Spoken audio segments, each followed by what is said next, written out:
Something terrible has happened. Just a few hours ago, an American cargo plane was blown apart while flying over a conflict zone. It was not an accident, it was a direct attack. The plane broke in the air, and pieces of burning metal fell from the sky. Many lives were lost. The pictures are now spreading across the internet, and people everywhere are shocked. Yet, in Washington, the leaders are mostly silent. That silence says more than words ever could. This is not just another headline or news report. It is a major turning point in history. What happened up there in the sky shows how close the world is to a much bigger war, a war that could involve many countries, a war that could change how power is shared around the world. Soon after the attack, the U.S. Navy hit back. Missiles were launched. Bases were targeted. The official statement said it was a measured response, but anyone watching closely knows this is not the start of the story.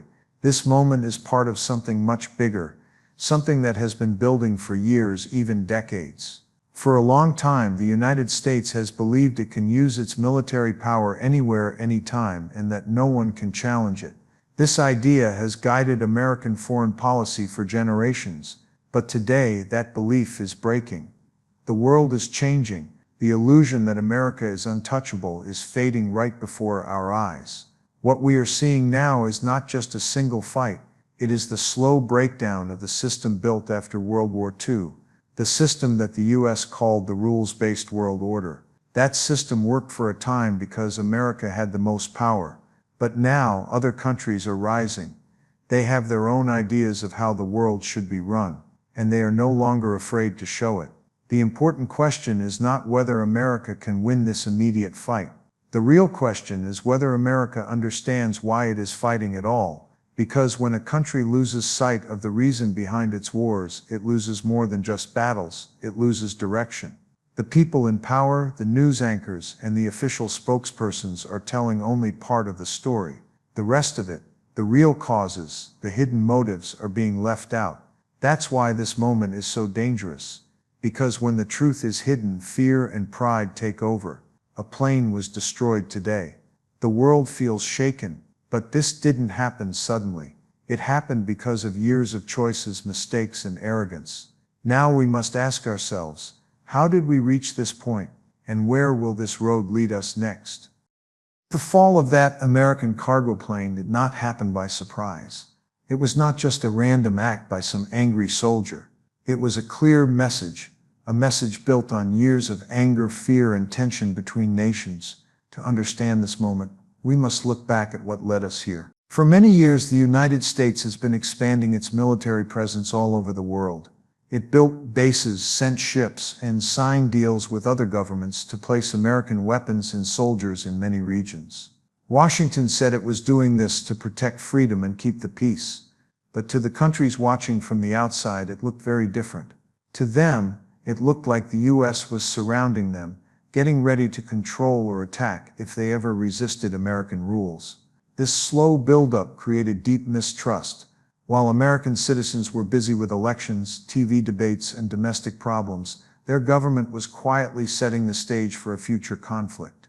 Invisible lines were being drawn on maps. Rival countries were being pushed into corners. Step by step, both sides prepared for a confrontation that now seems impossible to stop. When the plane was destroyed, Washington said it was a logistics mission, delivering supplies for U.S. forces in the area. That might be true on the surface.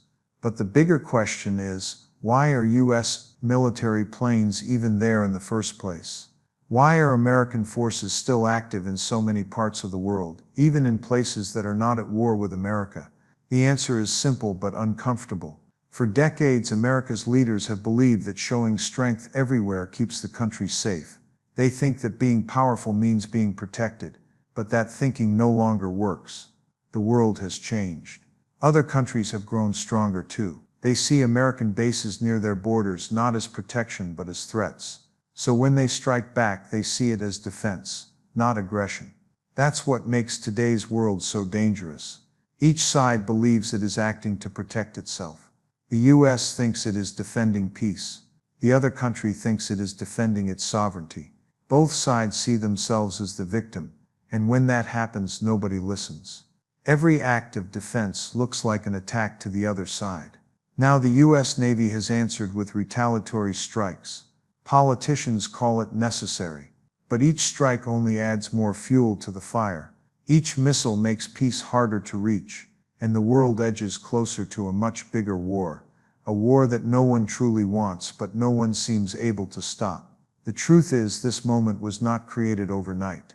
It is the result of years of choices based on fear, control, and pride. And unless something changes soon, the price of those choices will grow even higher. After the Cold War ended, the United States believed it had entered a new age, a time when no one could challenge its power. The Soviet Union had fallen, and America stood alone as the strongest country in the world. Many people called it the unipolar moment. It felt like history itself had chosen the United States to lead forever. Washington built the global order around its own image. It made the rules of trade, created institutions, and shaped global alliances that all served American interests first. This system was called the rules-based international order. But those rules were written by America, enforced by America, and changed by America whenever it suited its goals. At first it seemed to work. The 1990s were years of victory and confidence. American companies spread everywhere. Its military faced no rival, and its culture dominated the world. People believed this would last forever. But nothing in history lasts forever. Slowly, quietly, the balance began to shift.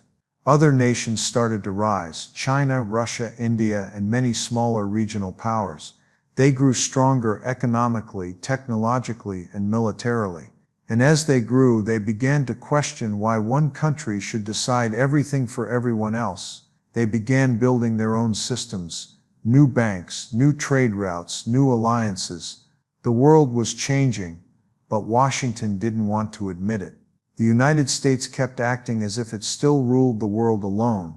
It continued to deploy troops everywhere, to use sanctions as weapons, and to punish any nation that disagreed.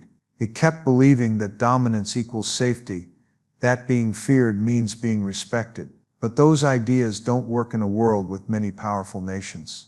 They only create resentment and push others to unite against you. So when that American cargo plane was destroyed, it was not just an attack on a single aircraft. It was a message, a signal that the era of unchallenged U.S. power is ending. It was a declaration from another power saying, "You cannot control us anymore. We will draw our own lines." The United States sees this as aggression, but the other side sees it as self-defense. They believe they are protecting their borders from foreign interference, from years of U.S. ships, drones, and bases creeping closer. This clash of views is what makes today's crisis so dangerous. When two sides both believe they are defending themselves, there is almost no room left for diplomacy. Every action feels justified. Every retaliation feels righteous. This is how wars begin, not because one side wants to destroy the other, but because both sides are trapped inside their own sense of fear and pride. The truth is simple but painful. America is still trying to lead a world that no longer exists. The unipolar world is gone. A multipolar world has taken its place. And unless Washington accepts that change, every new conflict will push it deeper into chaos. To understand this crisis, we have to look at both sides honestly. Every country believes it is doing what is right. The United States says it wants to keep peace, protect trade routes, and defend freedom. But the other side, the one that fired the missile, says it is protecting its borders, its people, and its independence. Both believe they are acting in self-defense. Both are afraid of losing control. For many years, America has sent its troops, ships, and planes close to other countries' borders. It says this is to keep the world safe. But imagine how it feels to those countries. They see American soldiers nearby, American drones flying above, American warships in their seas. To them it looks like someone slowly building a cage around them. They feel cornered. And when any country feels trapped, it will eventually fight back. This fear is not one-sided. Washington fears losing the power it has held since World War II. For generations, the U.S. has been the center of global politics, the final decision maker, the one setting the rules. Now that power is slipping away. New countries are rising. They are trading without the dollar, forming their own alliances, and ignoring American warnings. To U.S. leaders, this looks like chaos. They fear that if they do not act strongly, they will become weak and irrelevant. So both sides live in fear, fear of losing control, fear of being surrounded, fear of looking weak. That fear is what drives their actions. And that is why this situation is so dangerous. Fear makes people see threats even when none exist. Fear makes leaders act too quickly, strike too fast, and refuse to listen. Diplomacy, real dialogue, could have prevented this. But over the years, both sides stopped talking seriously. Instead of sitting down and finding compromise, they began playing dangerous games, spying, cyber attacks, secret military operations, and endless threats. Each action was meant to scare the other side, not to solve the problem. And each time they did that, the trust between them broke a little more. Now a plane has been destroyed and blood has been spilled. The fear that once stayed hidden has turned into open anger. Governments are under pressure to respond, and the public demands revenge. In moments like this, logic becomes weak. Politicians begin to shout instead of think. Generals promise to hit back harder, and journalists repeat words like retaliation and escalation without realizing they are describing the start of something much worse. Once violence begins, it's very hard to stop. Fear becomes pride, and pride becomes anger. One strike leads to another, and the cycle keeps turning. Each side tells itself, we didn't start this, we're just defending ourselves. But by the time they realize how far things have gone, it's already too late. This is how great powers fall. Not by losing one battle, but by letting fear and pride destroy the very peace they claim to protect. Modern war is very different from the wars of the past. The attack on the American cargo plane was not done with simple weapons. It was carried out using advanced technology, guided missiles, radar systems, satellite tracking, and possibly artificial intelligence. That means it was no accident. It was carefully planned and executed with great precision. It also shows how powerful even smaller nations have become. They no longer need giant armies to strike back. A single missile used smartly can change global politics in minutes. The U.S. Navy's response was also fast and powerful. Within hours, American warships launched missiles toward targets linked to the attackers. Officials said these were precise and limited strikes meant to punish, not to start a wider war. But here's the danger. In today's world, there is no such thing as a safe military response. Every bomb dropped, no matter how targeted, creates new anger. Every measured strike becomes another reason for revenge. The cycle feeds itself, and no one can fully control it. Technology makes this even more dangerous. In the past, leaders had time to think before they acted. They could make calls, send messages, or open peace talks. Now decisions must be made in seconds. Early warning systems might detect what looks like an attack, but what if it's a false alarm? What if a software glitch or a cyber attack tricks the radar? In a world where machines react faster than humans, one mistake can start a war that no one meant to begin. And then there is the invisible side of modern war, the economic battlefield. While the public watches the news of missiles and explosions, another war is happening quietly in banks, stock markets, and trade systems. The United States has long used the dollar as a weapon. When it sanctions countries, freezes assets, or cuts off access to international payments, it hurts entire economies without firing a single shot. For many years, that strategy worked. It gave America huge influence, but now other nations are fighting back in new ways. They are creating their own payment systems, trading with local currencies, and building digital alternatives to the dollar. Slowly, the U.S. is losing its financial power, and that may be even more dangerous than losing military dominance. Because America's global strength has always rested on two pillars, its army and its economy. If both start to weaken, the whole structure of its influence begins to shake. So when that cargo plane fell from the sky, it was not just about one missile or one act of war. It was part of something much larger, a shift in global power. It showed that technology, money, and politics are now tied together in ways that make every conflict harder to control. The world has entered a new kind of war, one fought with weapons, with data, and with fear. And in this kind of war, no one truly wins. For many years, America believed that its power made the world safer. It believed that if it stayed strong, others would not dare to fight. But over time, that belief turned into something else, a habit of control. The United States began to think it could fix every problem with its army or its money.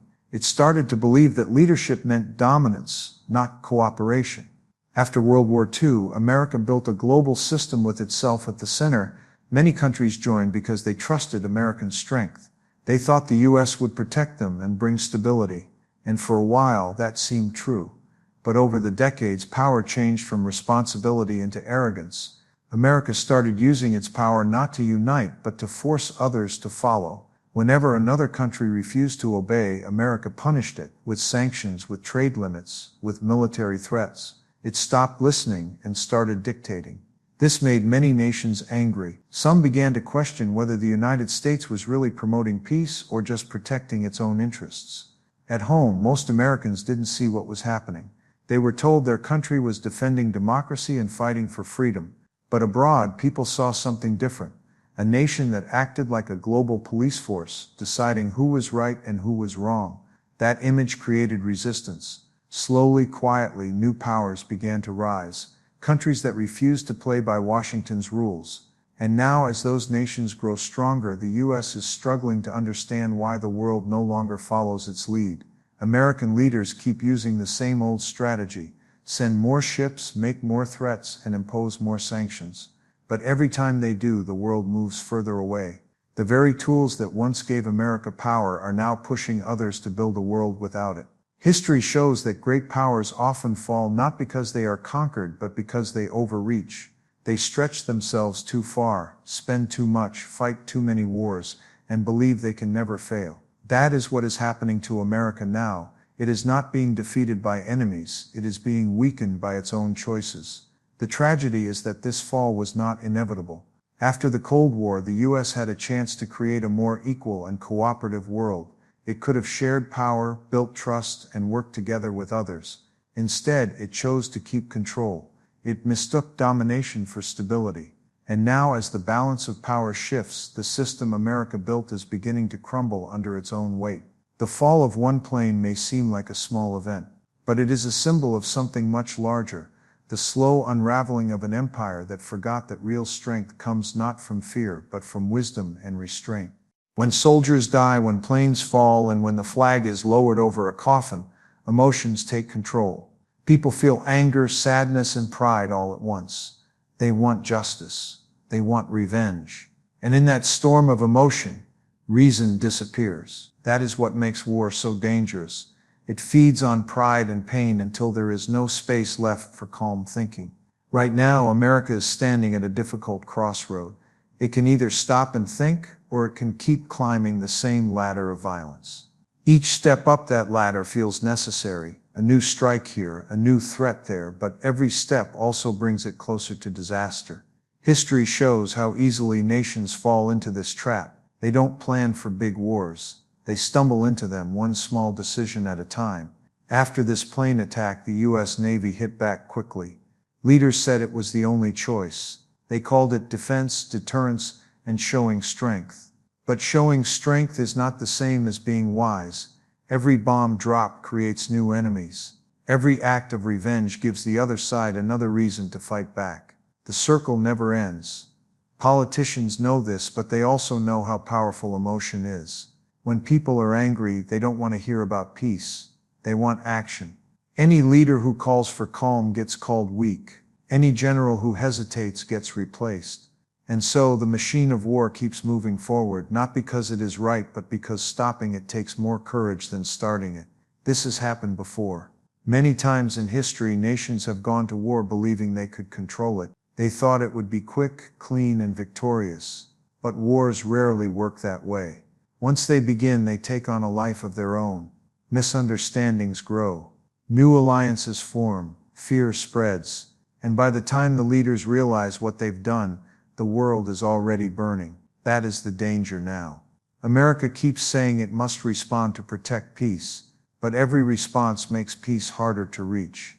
The country that once claimed to lead the world toward safety is now walking blindly toward a larger global conflict. The truth is, this crisis is not about who is stronger, It's about who can step back. Strength is not only the power to strike, it is also the wisdom to stop. Pride tells leaders to act, but courage sometimes means doing nothing, waiting, talking, understanding. If the U.S. continues to see every challenge as a test of its pride, then more planes will fall, more soldiers will die, more families will grieve. The cost of pride is always paid in human lives, and once it begins, it is almost impossible to stop. We are watching that cost rise before our eyes. The question is whether anyone in power has the strength to say enough. When we think about the cargo plane that was destroyed, we should not only think about politics or strategy, we should think about the people who were on board. The pilots, the crew, the families who will never see them again. Behind every headline there are human lives. Behind every retaliatory strike there is grief. And behind every call for war there is silence, the silence that follows loss. After the Cold War ended, America had a chance to build a new kind of world. The whole planet looked to it for leadership and hope. It could have chosen partnership instead of dominance. It could have built a global system based on trust and equality, not on fear and control. But instead, it kept believing that military power and money could solve every problem. It chose pride over peace, strength over wisdom. Now the results are in front of us. The world that America built is falling apart. Allies are uncertain. Rivals are more confident. And conflicts are spreading faster than anyone can control. Every region from Eastern Europe to the South China Sea is a flashpoint waiting for the next spark. One small mistake, one wrong move could start something no one can stop. But even now, it is not too late to change course. The future has not been written yet. The United States and every other nation still has a choice. It can keep walking down this road of endless confrontation, or it can step back and start again. It can choose to speak before shooting, to listen before threatening, and to understand before judging. That is what true leadership looks like. Not domination, but restraint. War is not strength. Real strength is the ability to prevent war when every instinct says to fight. Real courage is the will to pause even when the world demands action. We have reached a moment where one wrong decision could set fire to everything that generations built. The question is, do our leaders see that, or are they too blinded by their own pride? If we continue like this, more planes will fall from the sky, more ships will burn in the sea, more families will bury their loved ones under flags that promise safety but deliver sorrow. But if we stop now, if we have the wisdom to talk instead of strike, to compromise instead of threaten, we might still pull the world back from the edge. The choice is simple but heavy: peace or pride. One will save us, the other will destroy us. The future depends on which we choose and whether we choose before it's too late. Because once the next missile is launched, once the next life is lost, no speech, no apology, no treaty will undo what has been done. The time to act with wisdom is not after the war begins, it is right now.